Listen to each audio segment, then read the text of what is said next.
छत्रपुर में आज आरंभ है 21 दिनिया दंड नाच।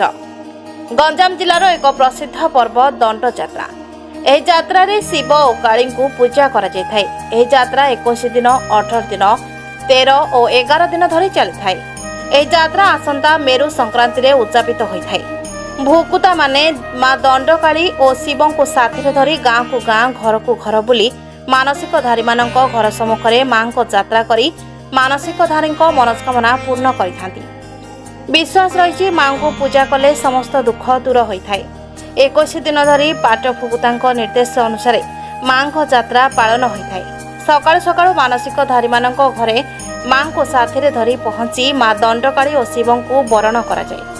परे मध्याह्न धूलीदंड पाणीदंड अग्निदंड इत्यादि संपन्न होता है।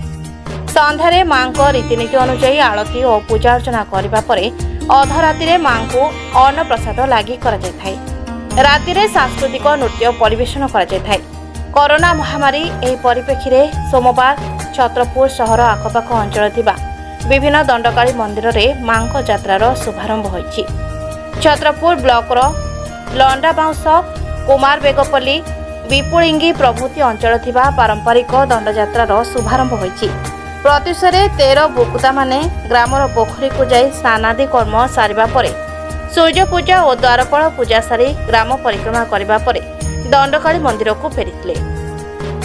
तेबे कोविड कटकणा जोगु गत किछि वर्ष बंद रहिथिबा दंडयात्रा गत वर्ष ठारू पुनर्बार आरंभ हेबा फଳରେ दंडयात्रा प्रेमी लोकंक मनरे आनंद प्रकाश पाइछि।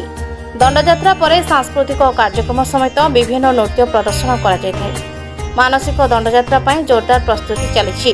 लंडाबांस ग्राम 21 दिनिया दंडयात्रा आरंभ होता बेले अन्य स्थान में पर्यायक्रमे यात्रा आरंभ हो।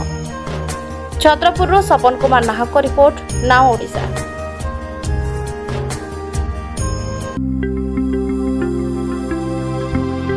लेटेस्ट न्यूज अपडेट पाई www.nowodisha.com को लॉगिन करंतु।